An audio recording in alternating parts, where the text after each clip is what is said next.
You might say this differently, but there is the draft of the assignment, because I can't issue it as yet. So anyway, you've got the draft of the assignment here, so you can have a look at it. If you can't see it, let me know. I've released it here. What do you mean, the draft? Will it change?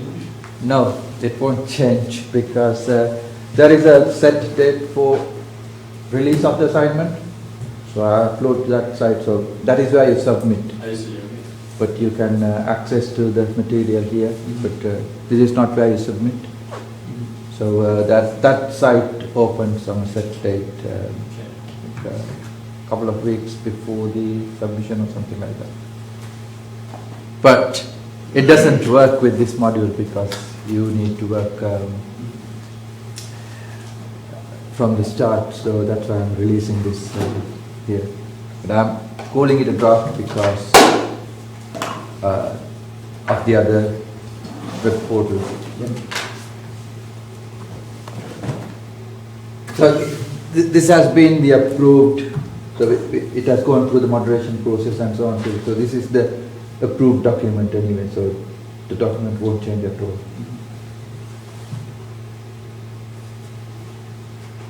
And there I have put some papers as well, downloaded papers for you to have a look. And there is a link from useful conversation from previous tutorials, so just web links, just recordings really. And there is another one you might find useful.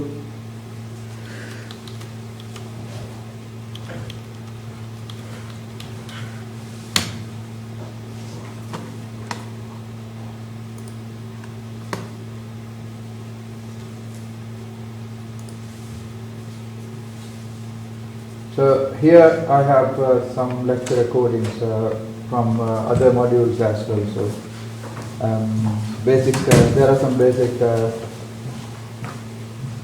CFD tutorials, CFD lectures and tutorials from different from previous modules, etc. So you might find this useful. So these lectures are not there yet anyway. Okay. So, just for your information. When I listened to it, I found very boring sometimes, but there might be education in it. Okay, so we'll start with the lecture. Sorry for feedback.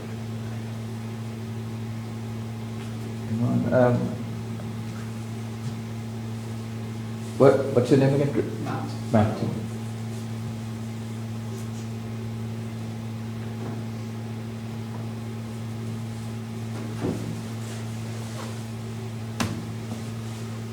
So this is the third lecture today. So we're talking about flow problems. So as we said before, it says lecture 2, it's actually lecture 3.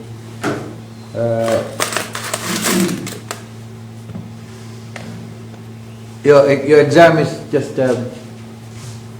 few questions, 3 questions, that 25% of the module anyway. So it will be just a 2-hour paper after the submission, so during the next exam period in May. Yes. So the material in the lecture always covers the material for the exam. So we were talking about meshing, wire meshing methods, etc. The other day, and then we move on to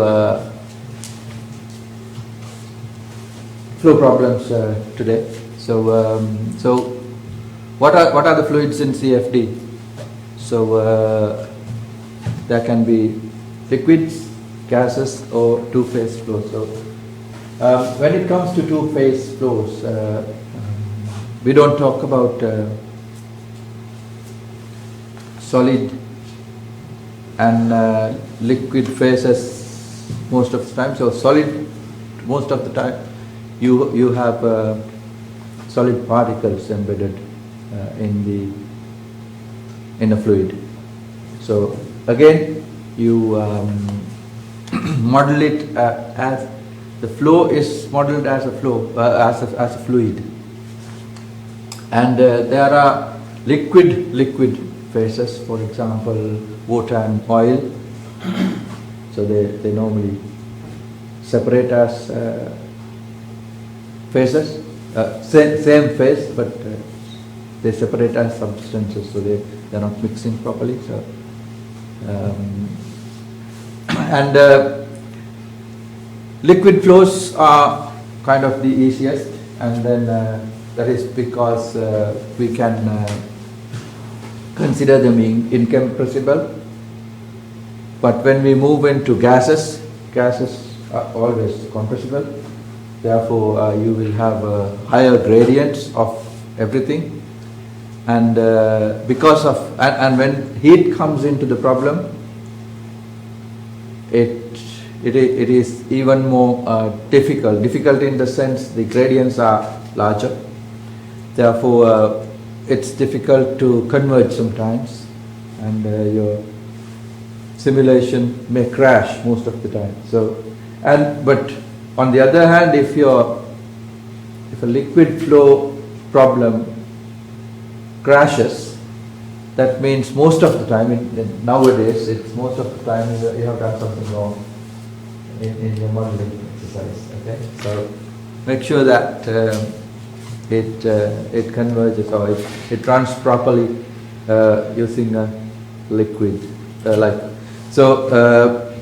When we go to liquids and gases, the most common liquid simulation is water, and the most common gaseous simulation is air, and then you can have other gases as well.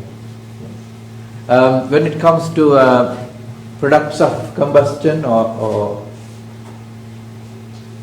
water vapor, they are quite, if there is no heat involved, they are quite, the behavior is quite similar to air, water vapor, as well as products of combustion, including water. But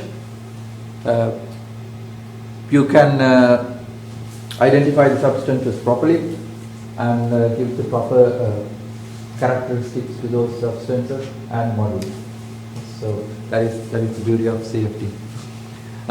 When it comes to gas phase simulation, so you're talking about vehicle aerodynamics of flight, nozzle flow, supersonic aero applications, turbo machinery, and gas phase combustion.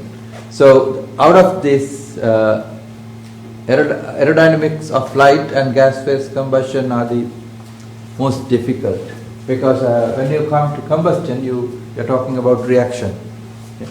So as I said the other day, when you have reaction, you have a lot more equations for reaction. So for example, if you are burning a hydrocarbon, you have the hydrocarbon and you have the oxygen. So oxygen burns with hydrocarbon, and then you have nitrogen as well in the air. So as products of combustion, you will have water, you will have CO, you will have CO2, and then you will have NOxes as well. Okay. So you have to model all that. And heat release rates for these reactions are different. So that means when you solve for reaction, then you will have a heat release during in combustion in the reaction. So that heat release will give heat to the flow field. That means then that is coupled with the PV equals MRT equation. So your specific volume changes rapidly and your density changes rapidly as well due to the heat release or due to the increase in temperature. Okay, so therefore your flow field changes again. So it's a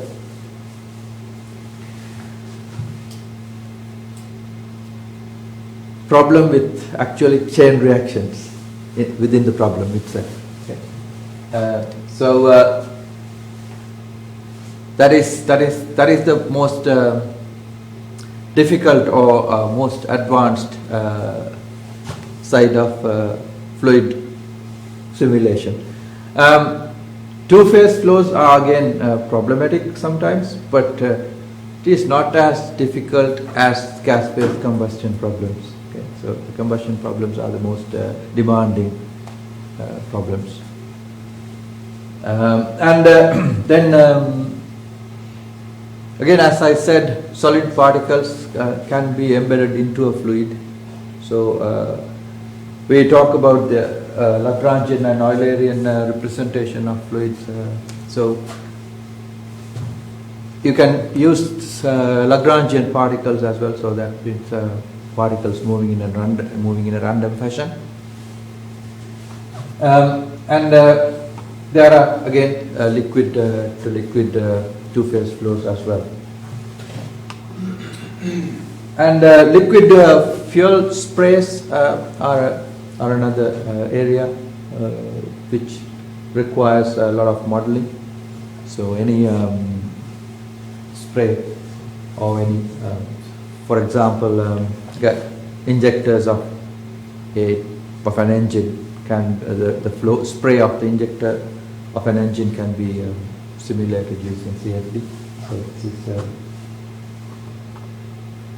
a nice area, a very useful area as well, because then usually when you start a problem, okay, so for example, say you have a combustion problem where you have a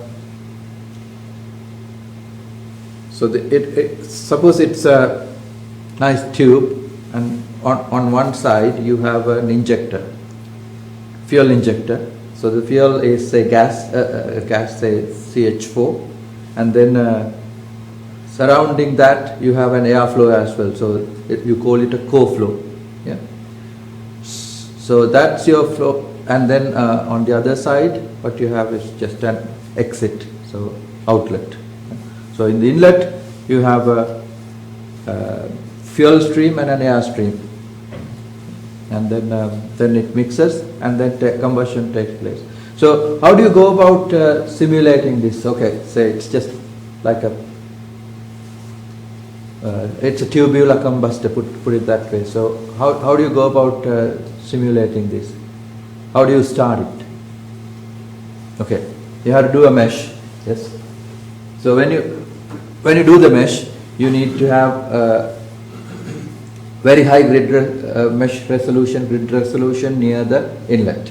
Yes, and then you need to kind of identify the area where combustion takes place. So in the first tenth of or 2/10 of the tube has to be very finely meshed. And when you start simulating, what you have to do is you have to do the meshing. Then you have a refined grid for the inlet, and then you take the two inlet streams, air and gas, and you just simulate it without combustion first. Okay, so that is to establish the flow field. Right. So when you have combustion, the flow field changes rapidly. That's a different question altogether. But to start with, you need to get this running first. Okay. So what you do is you run it without combustion. So that is an isothermal flow. then only you introduce reaction and thermal energy into the problem. Okay. So you can take this, take the solution to this isothermal flow without reaction as the starting point for the problem with reaction. Okay. So that is how you go about it normally. I know you haven't done this before, but this is how you go about it. So you establish the flow field first, and then introduce reaction. So when you introduce reaction, your flow field changes rapidly. Okay, and your temperatures change rapidly as well, because in the isothermal simulation, you have atmospheric temperature in say 300 K for the whole flow field, and you switch off the energy equation, or you don't have to switch on the energy equation, because by default in ANSYS it's switched off. Reaction is switched off, and thermal energy is switched off, so you have to switch it on first.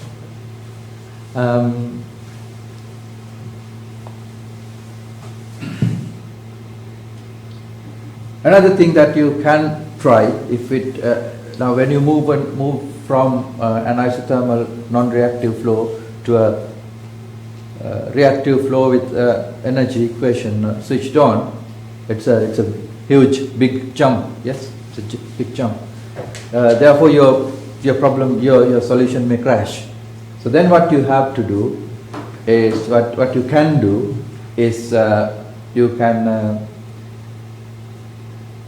have a slightly higher temperature, quite high temperature inlet. So this is only a test scenario I'm talking about here. So what you can do is you can give the fuel inlet quite high temperature, say 700 degrees or 1000 degrees K, and see what happens with the flow, and put the energy equation on, and you can see what happens with the flow, just with the energy equation on and with a different temperature to one stream. Okay. So usually it may not crash. Then you can go back and introduce reaction to it. Yes. So then you have to define what your inlet temperatures are separately for the air field and flow of air and the fuel flow of fuel. Yes. So these are things to think about. You will not be doing this in your classes, but these are things that you can talk about. Then later on, you will realize that if you were to go to simulate combustion, you need to have you need to look at lookup tables. Lookup tables are like now I said you have a lot of substances, and you have different heat release rates for different substance ratios and different rates of reaction. So normally we assume what is called fast reaction. Fast reaction means, now say you burn CH4 with O2. So what will be the results? CH4 burning with O2, you will have CO2 and H2O. Yeah.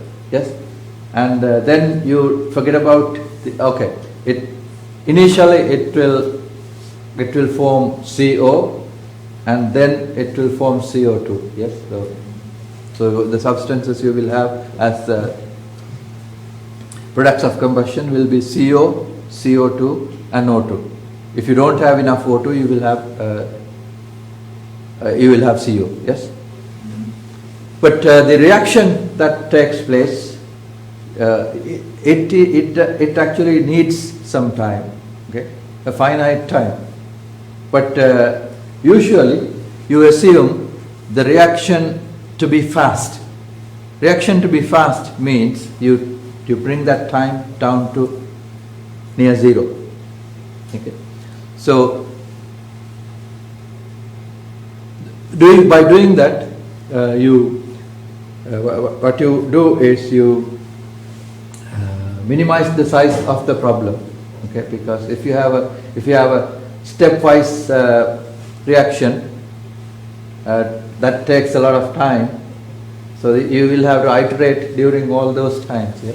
So fast reaction means you have one time step. When you go from one time step to the next time step, the reaction has taken place.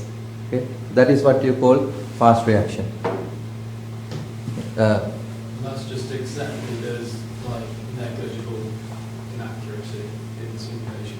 Yeah, it is the fast reaction assumptions are good for most of combustion simulations because combustion is quite fast anyway, right? So, but propagation of the flame you can easily. It is not like it when you because you have a very fine grid. Your reaction takes place in one in one cell, but in the next cell it may not have started as yet. So therefore, when you iterate, your flame will also propagate through the grid. Yes, so even though you assume fast reaction, it will not react at every place. Yes, so you can control that. So with experience, you will know how to initiate combustion. To initiate combustion in a few places, or initiate combustion at the start and let it propagate. So if you are, for example, if you simulate detonation, so detonation will take place everywhere in the flow field normally. So in that case, you will have to do that. It combusts like a bomb. Its detonation is a bomb anyway.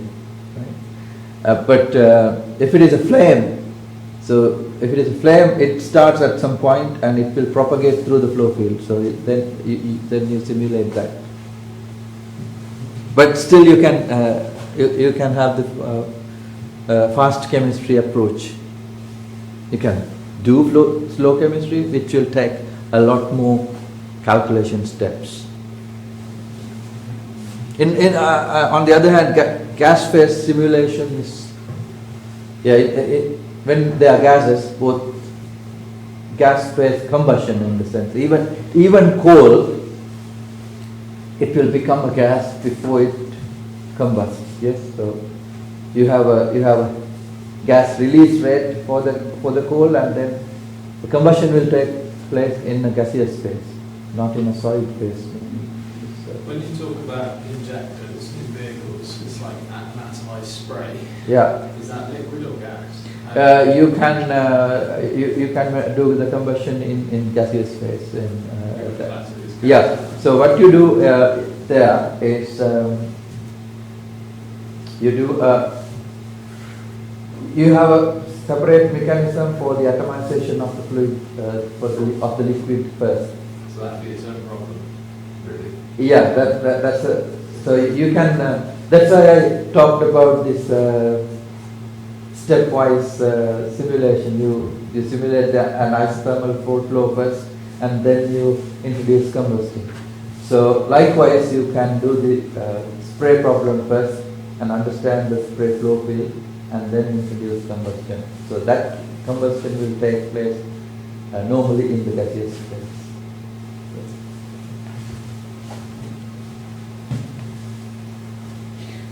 The thing with the CFD is you need to know the physical phenomena in fair depth before you do the simulation. So you need to know what is happening. You can't just put it in the CFD black box and get an answer. So that's not how you do it. But how you do it is you have to have a fair understanding of what is happening, and then verify what is happening afterwards.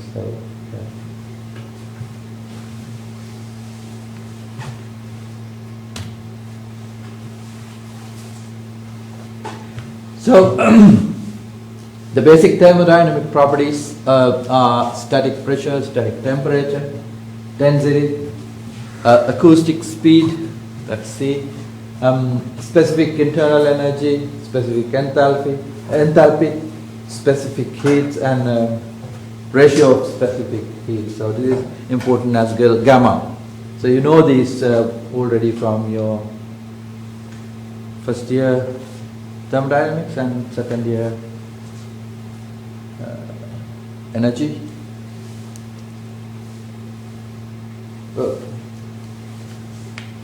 Who taught you heat transfer, power and energy? Rachel and Peter? Yeah. Yeah, okay. Was it a fun subject? I like Rachel's part better than Peter. Yeah, you, Well, he was alright.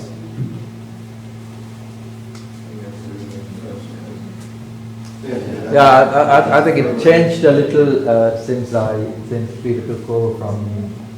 So I told it before. He does only the power and environment. Yeah. Oh, yeah. Yeah, that was more. Which Yeah. Yeah, we were sharing it last year.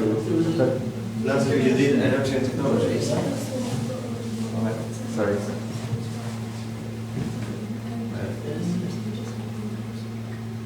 You got this downloaded, isn't it? Yeah, Okay. My batteries in my laptop. It doesn't continue. I've got like 20 minutes later. I looked at a new one on Amazon, like 50 quid. Yeah. Batteries are so long. Yeah, if they go special phones as well, 10 minutes. This one I've got for over 2 years.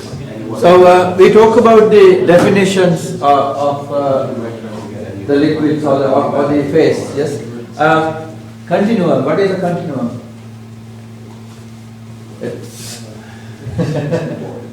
So continuum is a very large number of molecules. You can consider it to be attached to one another. Okay, so it's not a discrete phase; it's a continuous phase.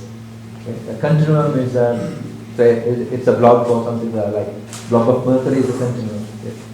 So think in that fashion. And then you have phases. So phases are liquid, gas, and solid as well. But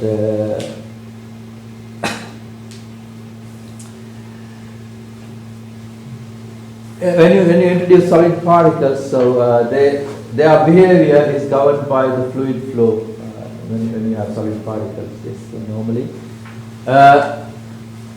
and one thing. Now, if you ever go to CFD, working in CFD, purchasing CFD software is commercial software is fairly expensive. It's very expensive.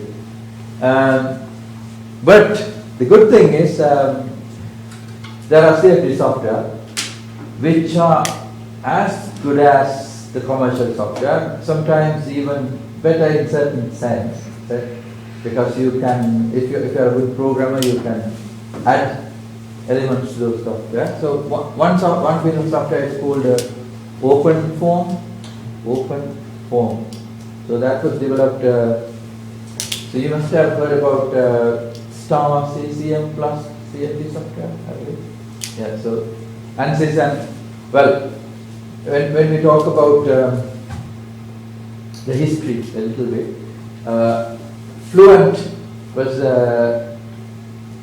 developed in the UK, and Star CD was developed in the UK at Imperial College.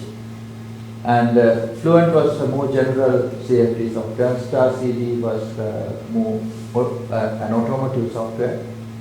And all of these codes were written in Fortran earlier Fortran 77, then moved to Fortran 90, and then you have C headers and footers, etc. So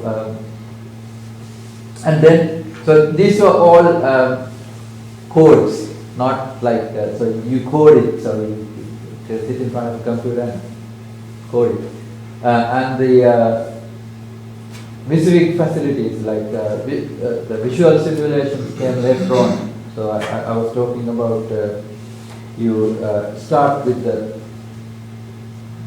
inputs and then run the software, and then you do the visualization part later on. But nowadays you do everything through a graphical user interface. Yes?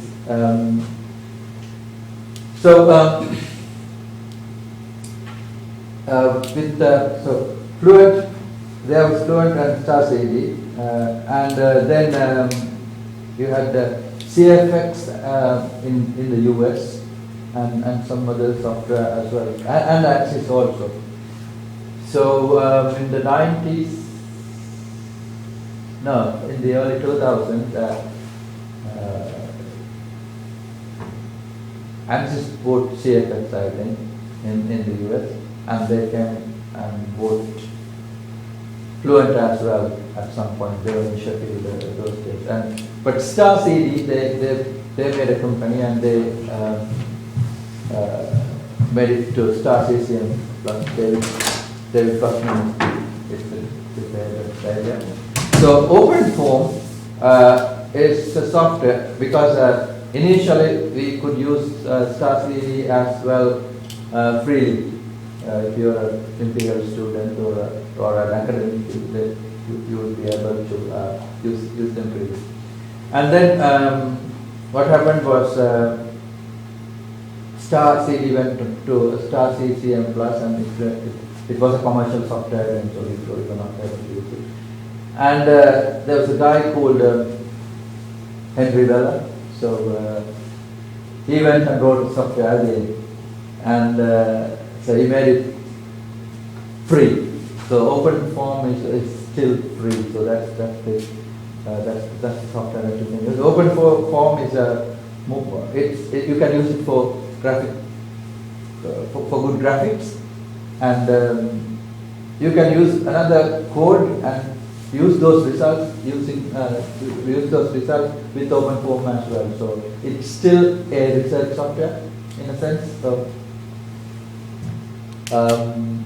what I'm saying, why I'm saying this is if you are not able to purchase a piece of software, you can still go and download this and use them for CFD purposes. And meshing can be done with different other tools as well. There are separate meshing tools and so on.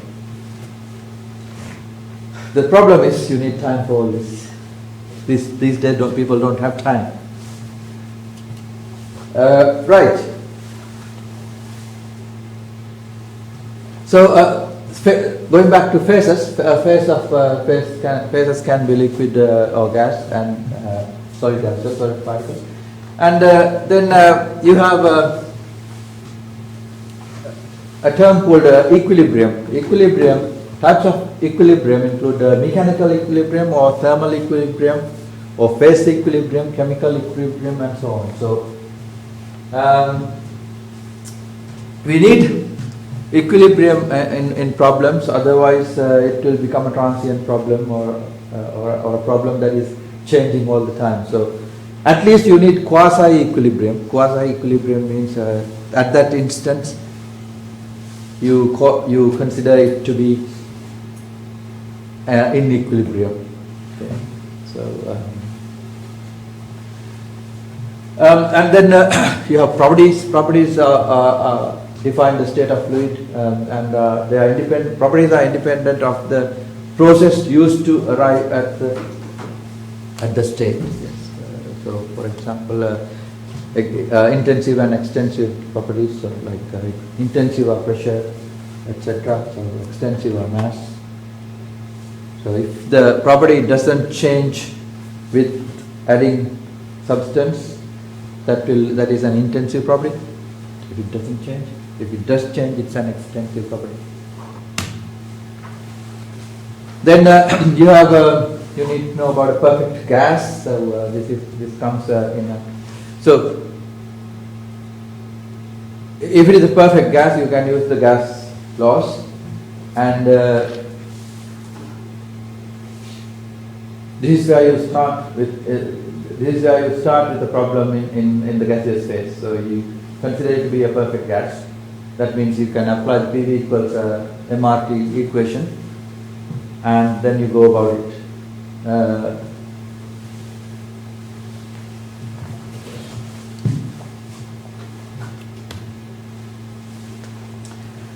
Then molecular viscosity. Now, up to here, this is basic thermodynamics that you learned in your first year and the second year. Yes, so nothing new. Right? But this is where the new terms come in to play. So molecular viscosity comes into play. I mean, you've heard about it, but you don't know. Now, molecular viscosity is the main main phenomenon that makes the flow turbulent or laminar. Yes.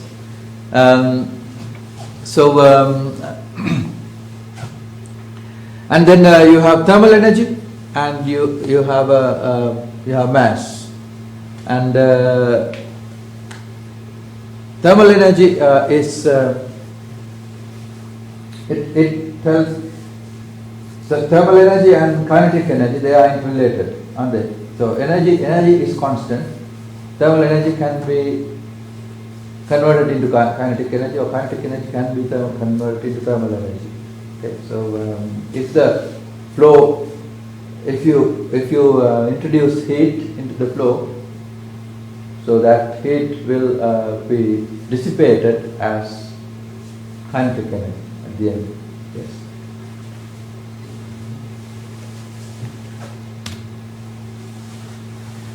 Then you have conservation laws, mass conservation, momentum conservation, and energy conservation. So all these conservation laws are dealt with by the Navier-Stokes equation. And then you have other properties that you cannot simulate, but we are not doing it. So those could be magnetism, electrical charge, and chemical reaction. You can, when you have a substance, you can add these to the complexity of the problem as well. Yes, so that means your problem becomes even larger if you have combustion. Even if you don't have combustion, you can make your problem more difficult with magnetism, electrical charge, and chemical reaction we were talking about earlier. So what we are saying here is your mass, momentum, and energy will define the flow field, and then the additional complexities are introduced by magnetism, electrical charge, and chemical reaction, which need additional physics, so additional equations to be solved. Yes.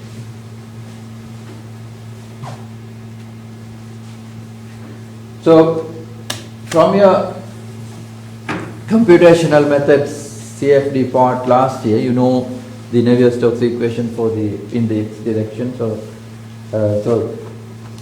this is where the molecular viscosity comes in the equation.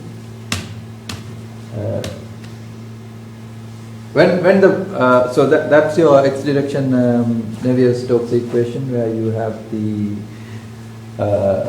different components of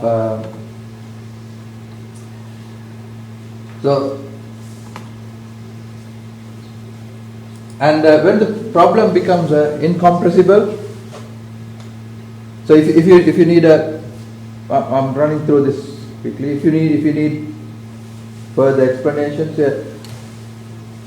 have I put the CFD notes in the on Blackboard? If not, I'll put them on as well. What did you say it's called? Sorry? What did you say it's called? Sorry? CFD notes from the previous year.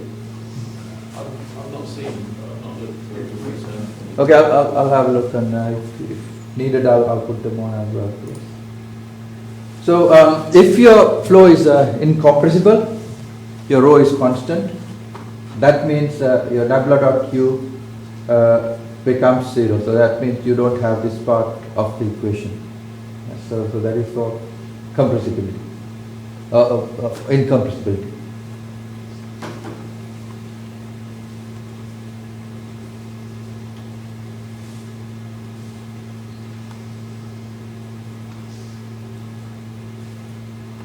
So that will be your spatial component, so temporal component, that will be your spatial component. That's the change in density, that will be the force.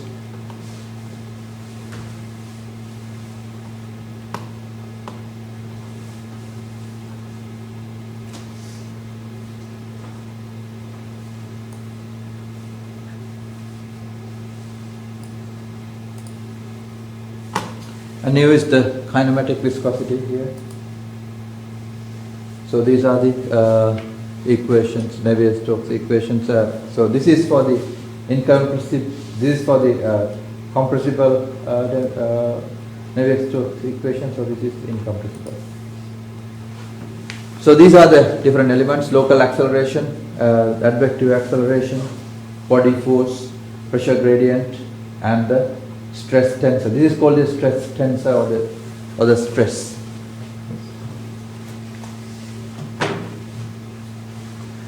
That is only when the fluid is Newtonian, because this is a Newtonian approximation that we are doing here. Okay.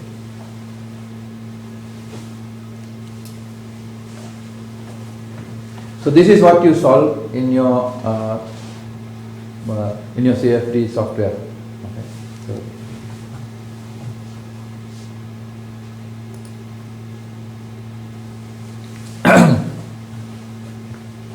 So to define a problem completely, you need a frame of reference. That's your frame of reference is your grid, and then you need equations. So that means you write equations for each grid center or grid node, depending on how you have written the software.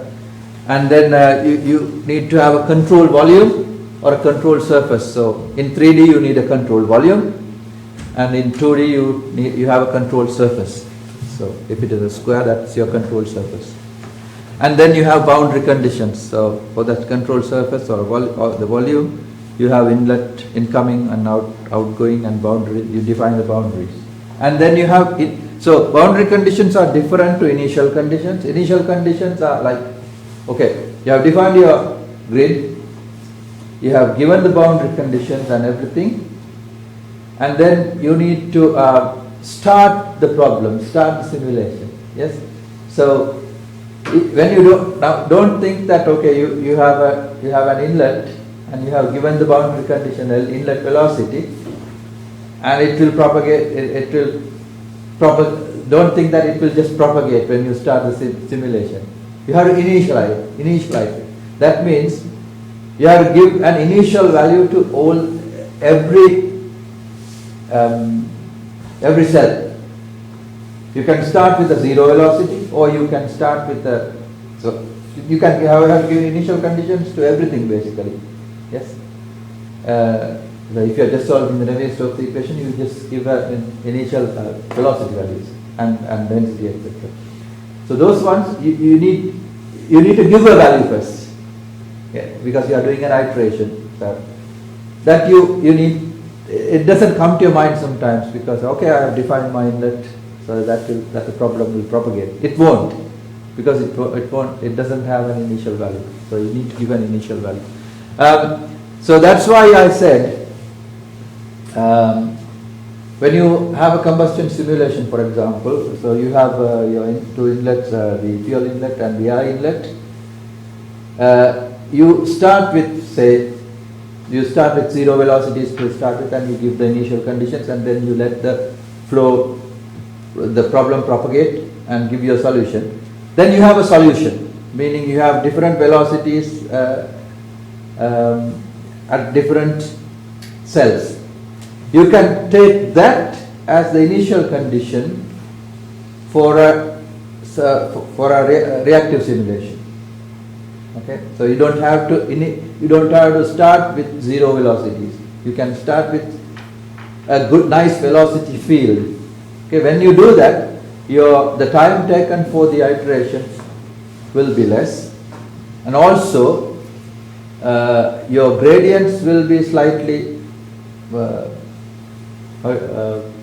better, in the sense it won't crash quickly. Okay? So this is something that you can think of when you start a problem. So it will give you options. So you can do you can.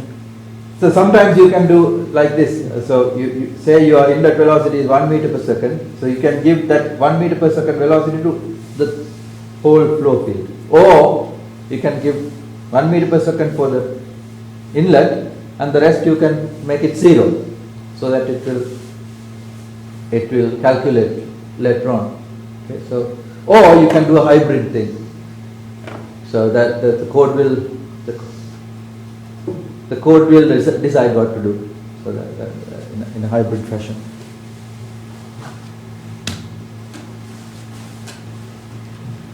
The governing equations, we'll talk about the governing equations. So we have the continuity equation of mass conservation, and momentum, 3 equations, Newton's equation, that is the second law of Newton. Energy, 1 equation, that is the first law of thermodynamics, and 1 state equation. So these are all the equations that need to be solved. So when you make assumptions, for example, incompressibility, then when you say inviscid, so the number of equations will come down. For example, if you say inviscid here, in this problem now, incompressible means you get rid of that element. Inviscid means you get rid of that element as well. You won't have the stress tensor. Yes? So the problem will become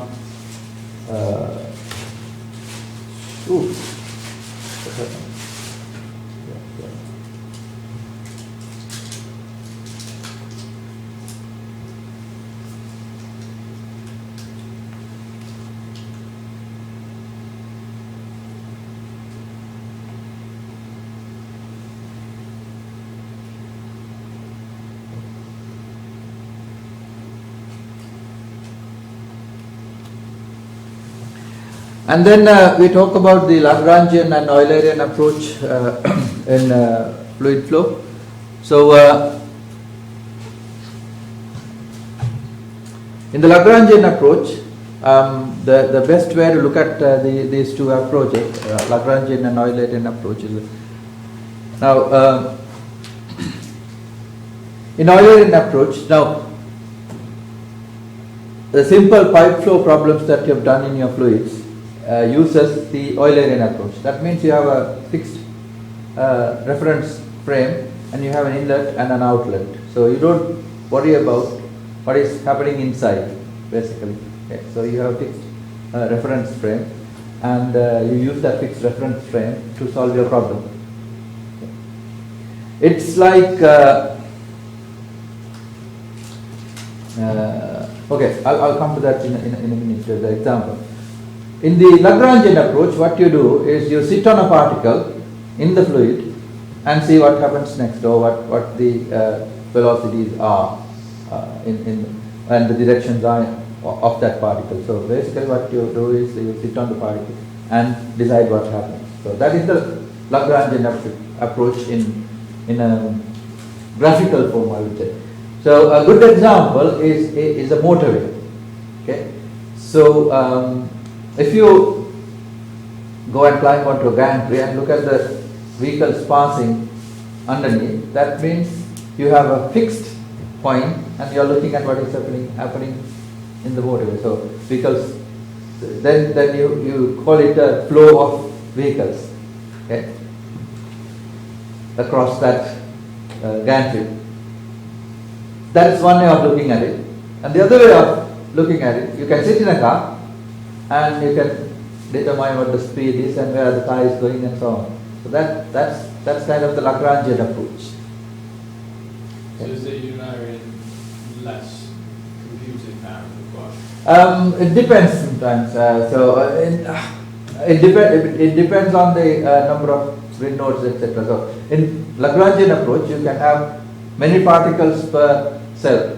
So in that case, Lagrangian approach is numerically more demanding. But if you have one particle per cell, it's as same. It's similar. Good question.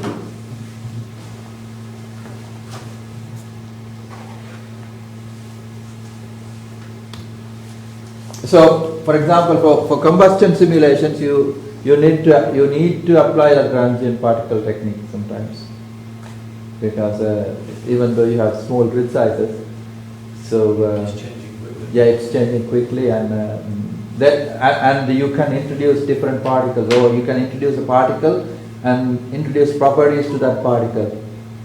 Say if it is so you can say that it's a fuel particle or a oxygen particle, and then you let them coalesce in the sense that they can react and form another particle and so on. So for that you have to write an equation. Normally when you have combustion, what you do is you solve the combustion equations first, and you have a set of data. In the sense you draw tables and reference to that table. So at a certain reaction rate or at a certain composition, you will have this many. So your products would be these. Okay, so you can create PDF tables before doing the because otherwise in each time step you will have to calculate combustion. Yeah, but when you have PDF table, you can look up the table by solving only one probability density function equation.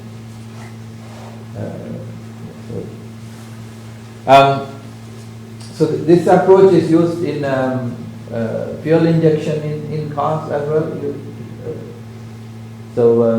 In fuel injection, you have a certain speed, you have a certain throttle position. So for that, and then you get so for that you have a fuel rate that is required for the car. Yes. CFD Dynamics lecture? In a minute. We have one couple of minutes. Yeah? So in that, what you do in the cars, what you have a read-only memory. In the read-only memory, you have charts. So what the car does is when you give a certain throttle position, and depending on the speed and the requirements, it will look into the point and injects the amount of fuel that is required for that point.